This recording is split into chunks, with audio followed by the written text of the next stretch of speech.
Hello and welcome to the Frans van Kath interview. I'm Annette Young. 3 years ago, the deadliest earthquake in the history of the Western Hemisphere devastated Haiti. As a result, more than 300,000 people were killed. But the world did seem to rally. The Haiti quake became a cause célèbre, raising some $16 billion in pledges. Yet 3 years on, rebuilding has barely begun, and some 350,000 Haitians still languish in tent cities. Just what went wrong is the subject of a book that's been written by American journalist Jonathan M. Katz, and he joins us now from New York. Jonathan, thank you so much for being with us. Thank you for having me.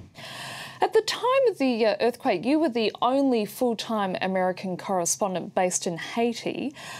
Just tell us, what was it like at the time the actual quake struck?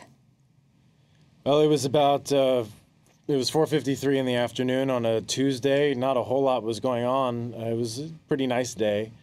And I was sitting on my bed at the Associated Press house in Pétionville, which is a suburb of the capital, Port-au-Prince. And I heard a rumbling coming from out the window. And I stood up on the floor and within about a second or so started feeling vibrations, and then it was as if the house had been, hit by a plane or was caught up in a tornado or something. It was moving all over the place. The walls were falling apart. There were waves moving through the floor.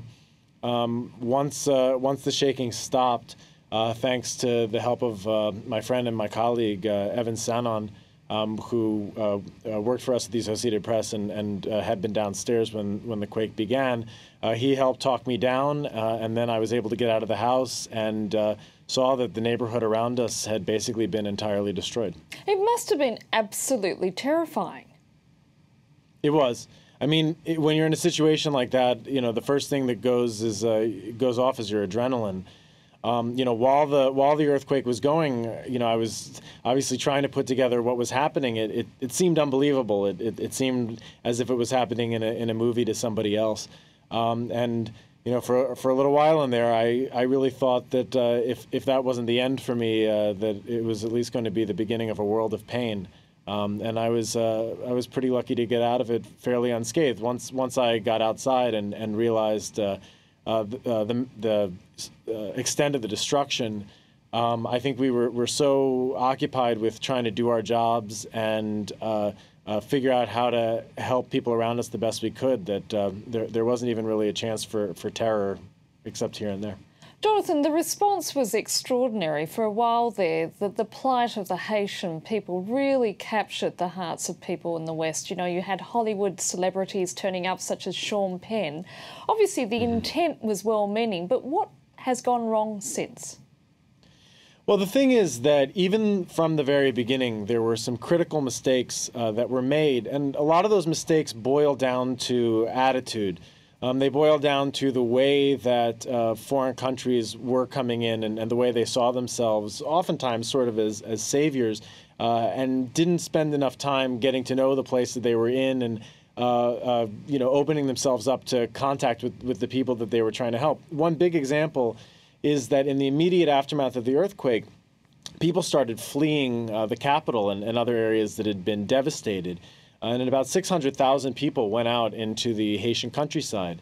And for a long time, it's been known that the capital of Haiti, Port-au-Prince, is way too crowded. And in fact, that overcrowding is part of why the earthquake was so fatal.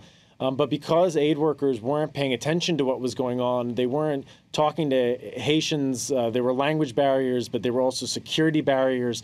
They were holding their important meetings in guarded United Nations compounds that were closed off to the Haitians, to the people who were actually going through the tragedy. They didn't realize that this was going on, and they didn't take steps to take advantage of that and set up the situation for the future. And among the many post-quake disasters, it seems that a group of UN peacekeepers inadvertently caused one of the world's worst cholera epidemics. Yeah, that's absolutely right. The peacekeeping mission had actually been in Haiti since 2004, but the troops are rotated, each contingent, every 6 months or so. And in October of 2010, so about 9 months after the earthquake, there was a rotation among Nepalese peacekeepers in the central part of the country in a town called May, outside of a larger town called Mirbale. And those peacekeepers from Nepal came from the midst of a cholera epidemic in their country. It appears that they brought the bacterium to Haiti. Haiti is a country that, for all its problems, had actually never had a recorded cholera outbreak before, and certainly hadn't had an outbreak during the current pandemic, which goes back to the 1960s.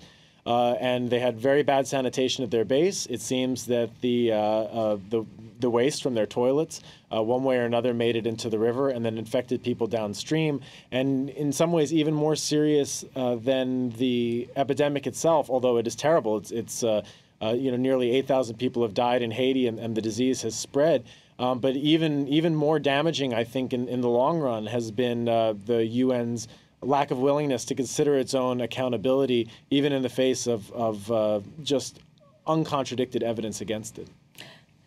In terms of what you were just saying earlier about cultural and language barriers, surely that's a problem with any disaster where people from around the world are coming in to help. What was so unique, however, about the situation in Haiti? Well, that's the thing. I mean, as in many things, Haiti is a more extreme case. The poverty is often greater, the stakes are often higher, but these are actually problems that apply to disaster relief and humanitarian relief in the midst of war or just ongoing emergencies around the world. Humanitarian assistance it usually goes around local governments. It ends up weakening local institutions because donor countries like the United States and France and Canada prefer to do things on their own instead of dealing with local authorities and the local people themselves. So really, unfortunately, this isn't a story just about Haiti. This is a story about the whole world and how the powerful countries of the developed world relate to the vulnerable countries and former colonies of the global South. Jonathan, what has happened to the other half of the $16 billion? From what I understand, only half of that $16 billion has actually been distributed. Where's the other half? Well, the thing is that, in the book, I talk about this figure of $16.3 billion, and it's actually sort of a fanciful number because it includes things like money that was pledged but never delivered.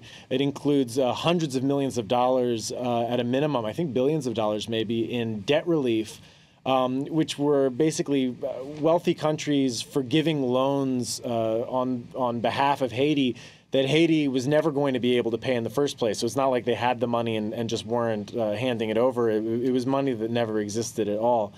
And a lot of the other money, when you talk about the humanitarian relief, billions of dollars spent, and that's absolutely true. And a lot of it really did a lot of good and saved a lot of lives.